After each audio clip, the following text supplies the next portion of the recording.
datos estructurados y arquitecturas de web. Gracias, Lucy. Permítame compartir mi pantalla. Bien, pues primero, gracias por la oportunidad, por permitirme hablar de lo que estamos haciendo en el proyecto OIH. También gracias a Adam, a Lucy y a Pierluigi por una excelente base que me permitirá a mí hablarle de los temas siguientes. Básicamente hay tres cosas que quisiera mencionar. Hablaremos de conceptos generales, de la manera en la que se establecen las bases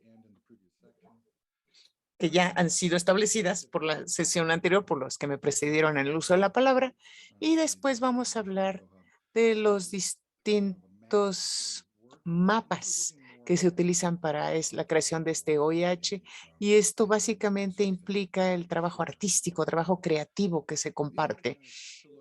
Y por último, vamos a tratar de concentrarnos en lo que es la geometría espacial, la intersección entre distintos estándares geoespaciales y estándares de la web y cómo estos se conjuntan en este proyecto específico.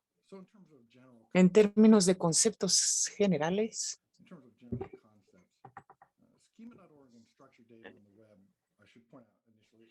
el schema.org y los datos estructurados en la web no son una base de datos espaciales, sino que realmente permiten transferir información espacial o transportarla y conectarla con otros recursos. Hemos hablado de la idea de conectar estos recursos a través de una gráfica, por ejemplo, que se pueda compartir, eso lo veremos más adelante, pero esta es una capacidad sumamente poderosa, el poder conectar documentos con personas, con cursos, con eventos, con, no sé, con cruceros, con otros eventos. Y bueno, en breve espero poderles demostrar esto con algunos ejemplos. Y otra cosa es que este concepto pues promueve el descubrimiento, quiere decir que nos estamos alineando con otras conexiones y básicamente tiene que ver con, bueno, la capacidad de encontrar esos datos, pero también la capacidad de poder compartir esos elementos que quizás sean necesarios para compartir estos elementos del Fair Data. Es decir, es una buena oportunidad para enfrentar este principio del Fair Data o de los datos justos. Y también podemos utilizar identificadores y sistemas de identificación tradicionales. Hay documentos con iOS que pueden tener identificadores específicos que pueden constituir elementos muy, muy interesantes dentro de esta estructura y también es la manera de mejorar nuestra presencia en la web, porque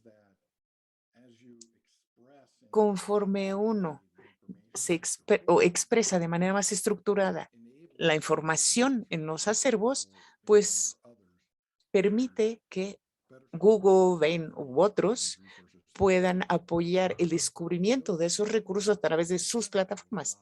Y esos mismos principios arquitectónicos permiten que cualquier persona tenga acceso a la información. Pierluigi ya habló acerca de no ser un hub centralizado, sino más bien tener este enfoque de distribución que permite crear índices para, no sé, una comunidad específica, una reunión específica, un tema específico. Y a mí me parece que este es un aspecto sumamente poderoso. Otra cosa es que sí, nos basamos muchísimo en los estándares de la web. Ya se mencionó, se mencionan las normas OGC, y varias que se han mencionado aquí, pero esta es una oportunidad de analizar esos estándares, esas normas, sus recomendaciones y poderlas integrar en nuestras prácticas.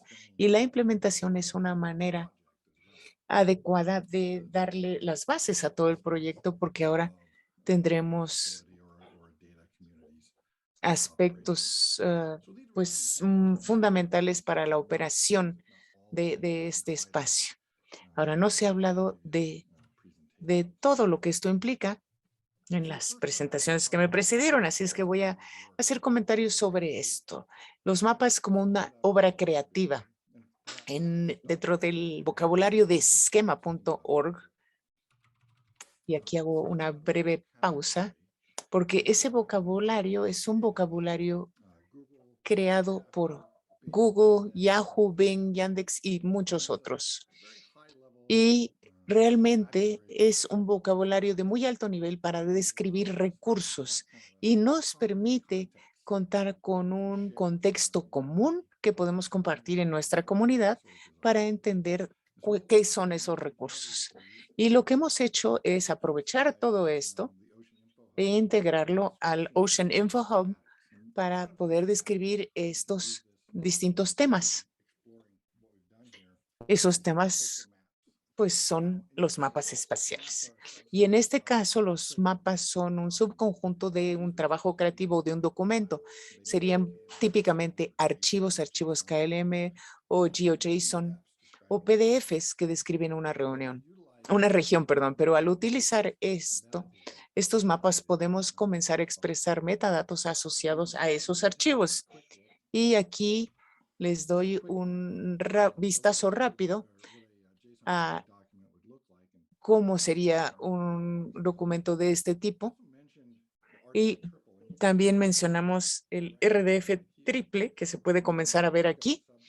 Cuando pensamos en un tema, un predicado que nos comunica a un objeto, pues aquí tenemos el sujeto, que es el tema del que vamos a hablar.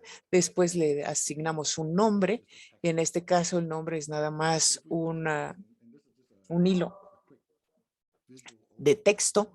Y aquí tenemos esta visualización mucho más gráfica, porque los círculos son esos temas, esos nombres de los que queremos hablar y queramos conceptos, un identificador, y después los unimos a través de un predicado a otro recurso que después se puede definir con mayor detalle. Entonces podemos ir incrementando esta jerarquía gráfica. Poco a poco podemos hacer estos circuitos que nos permiten relacionar todo esto y tener un panorama general gráfico más amplio, pero es justamente ese el concepto inicial del Ocean Info Hub con los mapas geoespaciales. Los mapas geoespaciales, bueno, y todo esto se encuentra en el sitio de ODIS, porque los mapas son una especie de subconjunto de datos y estos pueden incluir una cantidad de otras cosas. A lo mejor aquí esto todavía no está muy ordenado, pero tenemos una estructura maestra. Tenemos, por ejemplo, aquí el autor, el identificador, las palabras claves asociadas con todo esto, y esto se va pues desglosando en elementos individuales para documentación y eso nos permite crear un documento de metadatos para que lo podamos asociar a nuestro recurso que pasa por todos estos, ya sea el editor, el proveedor, que nos da estas ligas que pueden ser URLs o URIs, en fin, recursos en línea o identificadores .org o personas, pero podemos tener el tipo de propiedades que nosotros queremos asociar a esos recursos. Cuando creamos esos recursos y los integramos a una página de web, y generalmente estamos hablando de documentos, y en un momento pasamos a la parte espacial, pero cuando creamos estos y la gente los publica en la web, para saber cómo apalancamos todo esto a través de patrones de arquitectura estándar, bueno, pues básicamente estos se van cosechando, por así decirlo, para crear un índice. Se agrupan para crear un índice y se agrega una interfaz a ese índice. No es un tipo de producto que estemos ofreciendo, sino una documentación referenciada de ese entorno de documentación. Y aquí lo que hacemos es hacer una búsqueda en una gráfica que va a seleccionar estos documentos JPL, etcétera, que se han integrado a esas páginas. Y en este caso, ustedes pueden ver que este fue para COVID, distintas fuentes, investigaciones bastante populares. Pero bueno, si vemos el recurso OBIS, podemos ver el page source, la fuente de la página, Y aquí podemos buscar un tipo de script específico que es, como dijo Adam, pues este documento JSON-LB en este recurso, y así es como se generaba esto. Este documento JSON-LB que ahora se ha integrado en un índice, y cualquiera puede hacer este proceso de harvesting y puede aquí pues aprovechar todas estas capacidades. Y dicen, por ejemplo, vamos a buscar un tipo específico de recurso. Pues podemos decir, queremos aquí coral o recursos. Esa es la parte temática que ofrece este hub. Y hablemos ahora un poco acerca de los datos espaciales en la web, que quizás resulte un poco más interesante o más relacionado a lo que estamos viendo aquí. Vamos ahora a ver cómo hemos estado manejando la geometría espacial o que hemos utilizado para ayudarnos a utilizarla. Bueno, hablamos de que el vocabulario primario era schema.org, pero en este caso recurrimos a GeoSparkle para que nos dieran enfoques mucho más detallados para poder representar estos datos espaciales en nuestros recursos. Y aquí ven este recurso en JSON-LD. Y aquí le hemos agregado un nuevo predicado. Tenemos el sujeto, es RB, después el predicado que dice GeoSparkle Geometry, o que dice tiene geometría, has geometry. Y aquí tenemos una representación de texto en texto de esa geometría, y podemos utilizar cualquier representación, puede ser un bounding box, y también podemos utilizar esa representación. Y aquí vemos cómo se desglosa por identificador. Has geometry, tiene geometría. Esto es un nodo en blanco dentro de la gráfica que no está identificado, que no es necesario en este caso.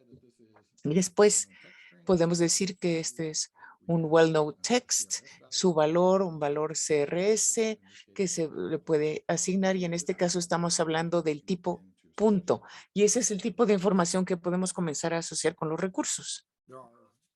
Hay enfoques típicos que se pueden comenzar a utilizar también. Hemos visto que no son tan adecuados para los usos que tenemos en mente, y otra cosa buena de este texto es que podemos fácilmente extraerlo y utilizarlo de la manera pues típica de estos entornos geoespaciales. Hay muchas posibilidades que están documentadas aquí. Se pueden utilizar para hacer asociaciones. Si quieren hacer asociaciones con archivos JSON u otros recursos, lo pueden hacer aquí también y documentamos estos métodos. Son datos, es un conjunto de datos abierto. Y si tienen alguna pregunta, problema o preocupación, díganos y podemos resolverlo. Se trata de un esfuerzo de comunidad para desarrollar estos documentos y para su utilización. Entonces, aquí vemos que tenemos algunas ideas sobre cómo abordar este tipo de elementos espaciales, pero quería subrayar algunos otros.